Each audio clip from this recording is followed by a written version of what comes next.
Hey everybody, how's it going today?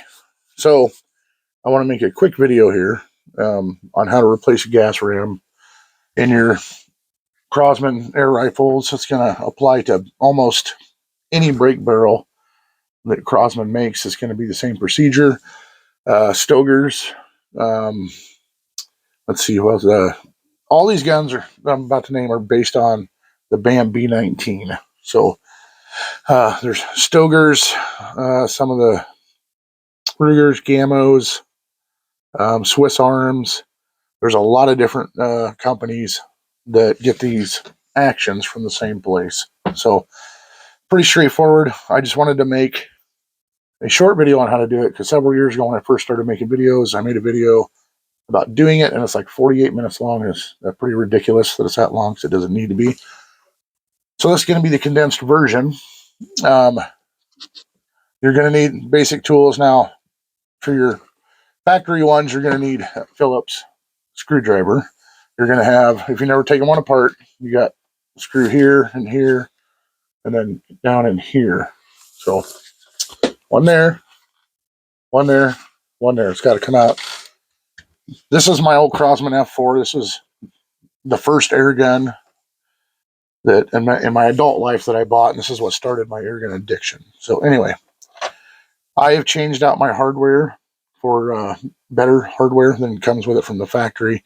So mine are all Allen wrenches, but your rifle, if it's all stock, it's going to have Phillips head screws. So I'm going to go ahead.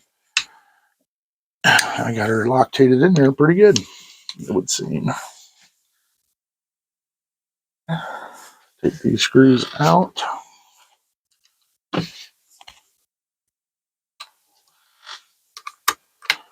And a good amount of Loctite on there. That's something else too if you're not aware of when you get one of these. If it's shooting okay, then all of a sudden you start having accuracy issues, check all of these screws. Because they could be coming loose, letting the action flop around in the stock, causing your accuracy issues. Down there, maybe. There we go. So my screw that you'll have these little star washers in there to help hold them in. All right.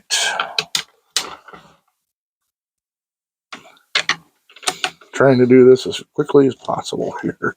Like I said, the first one, I haven't watched it in forever. I can't even tell you exactly what all I went over. But,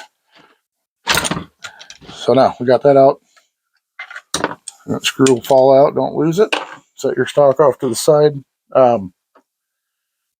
Anyway, I wanted to make a condensed version because just to help people out, and also I sell these gas rams and other parts now on my eBay store, which I'll put a link to if you're needing to purchase a gas ram for one of these rifles. If you have any questions or whatever, you can go over there. Go to my website, bigjscustomairguns.com, or comment here. You're gonna have a lot better luck by going to my eBay and sending a question, or emailing me at bigjscustomairguns.com, and I'll probably put that in here somewhere so you can see it. So anyway, you're going to remove that from the stock. Also, we're going to have this goes down into the stock to help keep it centered. That screws into there. So now you're going to have this lug right here that's got to come out. And I just use a pair of pliers on it. You can use a wrench,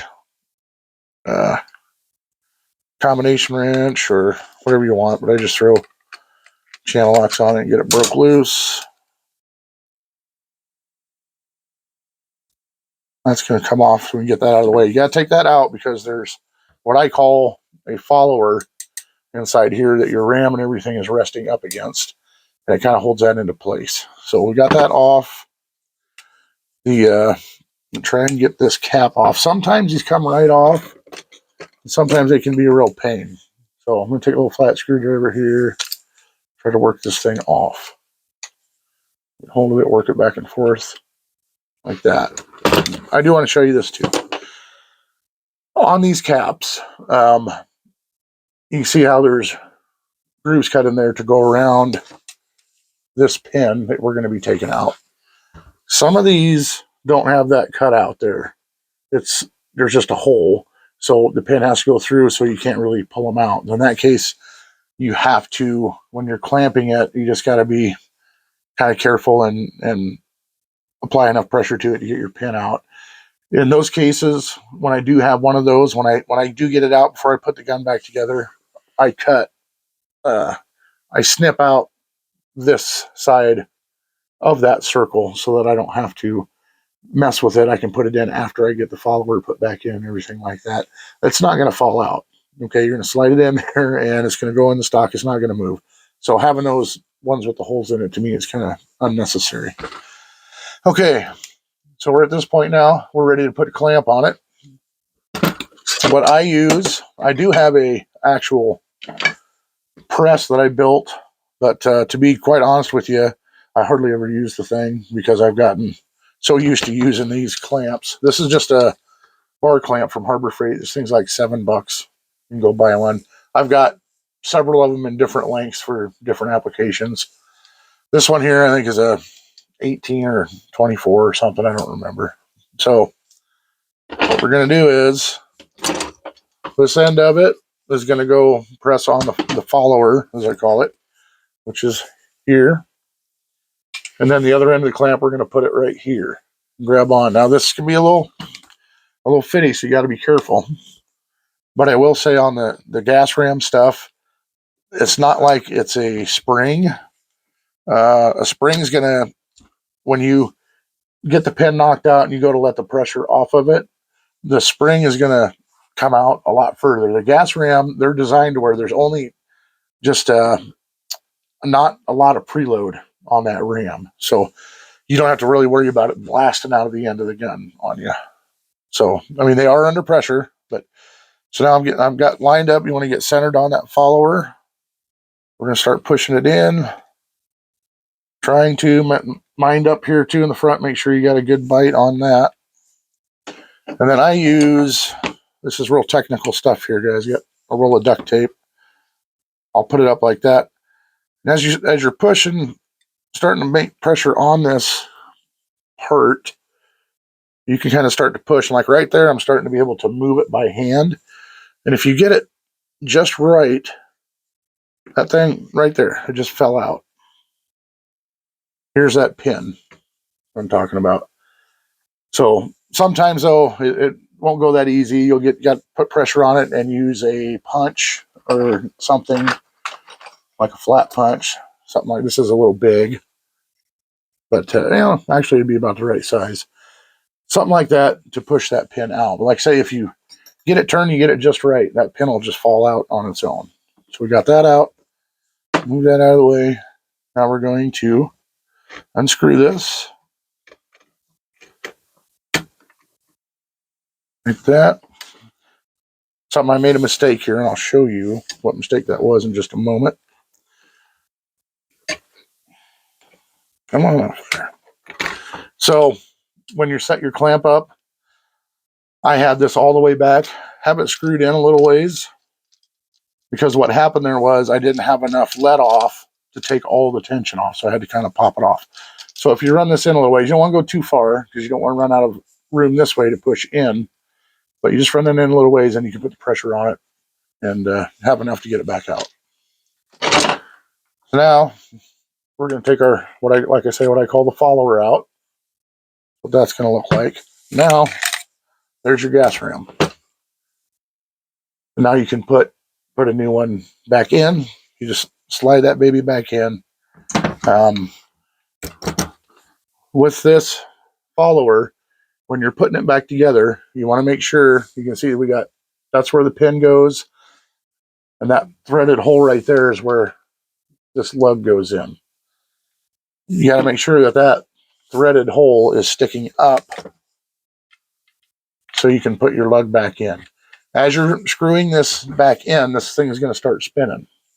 So what I do, once I get it in to a certain point where I can spin it and I can see the hole, I don't know if you'll be able to see this or not, but as soon as I get enough in there where I can see that hole, you take a small screwdriver or something. I use a straight punch or a pick, and I just stick it down in there. and then I continue to push it in, because what that'll do is stop it from spinning, and it'll help hold it where you need it. And then when you get it in, you just got to kind of eyeball it and line it up. It can be a little fitty sometimes getting everything straight enough to get that pin started back in there. But you can use that punch to kind of move it back and forth and stuff like that, and then just adjust on your clamp. Now, I've done this a bunch of times, but I will tell you, and it still happens to me, sometimes you're going to be doing this, and it's going to slip off or something like that. Not a big deal. Like I said, the preload isn't very much on them. So if you're working on this, the same thing applies to one with a spring in it. But if you're working on one of them, you're going to have it's going to come. The spring's going to be sticking out. I mean, it's going to come way out. It's going to shoot your follower out. You just got to be careful. So anyway, putting it back together is just the reverse of what I just did. I kind of went over the basics of it. I just wanted to make a shorter, more straightforward video on how to replace your gas ram.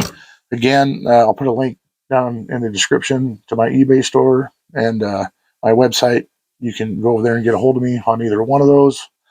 If you do need a gas ram or any parts for your air guns, I am a Crosman, Benjamin Sheridan service station, and I can get parts for you. So if you need a part, let me know. You guys happy shooting, and I'll see you on the next one.